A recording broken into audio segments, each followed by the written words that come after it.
you know, what works for you. Yeah.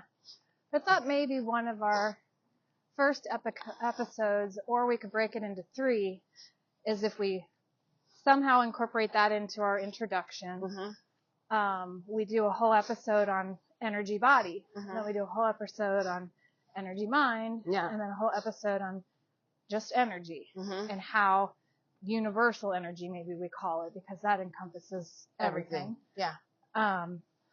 But the body stuff will be easy to talk about. We can talk about how we met at the gym and how movement's really important to us. And it's not just getting energy to get through your day. It's getting so much that more stuff than out that. of there. It's getting the things that are bound up. And when you work out, it releases that, you know? Yeah.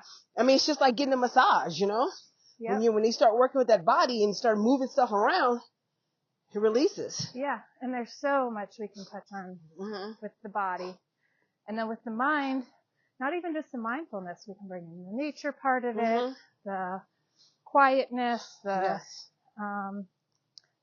strengthening of the mind, mind over matter kind of stuff. Yeah.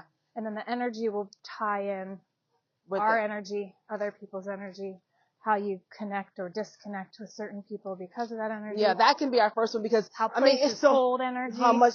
Old places that hold energy. Yeah, and how energy can go along in your DNA too. You can take it along with you for your life. You know. Yeah. You got to remove it. Yeah. Yeah.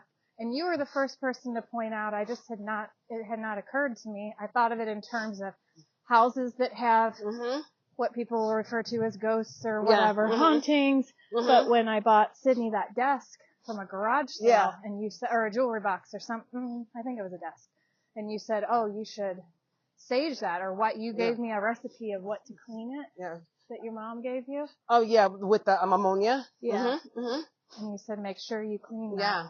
Because that removes whatever. Energy. Yes, you win. And it's just like anything. If you've seen any of those things like antiques and stuff, people their energy stays into things like that, rings, bracelets, however. And let's just think about also too, even ourselves. This is so deep too about energy. Like our clothes, we hold on to old clothes that sometimes in our life wasn't a good time in our lives, and we're still putting those clothes back on our body. That's why you're supposed to purge some of those things out of there. And a lot of us are guilty of it, and then we wonder, like, why are we still in the same spot, you know? But you can reverse it, too, where you keep a sweatshirt maybe from college, a time where you were really proud of yourself. Yes, exactly. And when I walked with my friend on Tuesday, who was in from out of town, she had just gone to her college reunion for her master's degree. Right.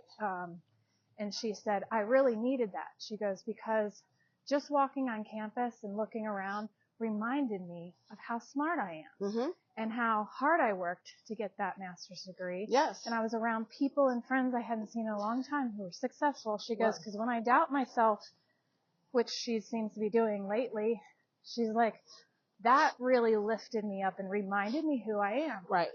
And so the energy of the place, even though she hasn't been there in 10 years, changed her whole body, mind, and energy. Yeah. And she's going to take that home. It lifted her up. Yeah. And so while they can hold negative, they can also hold really positive.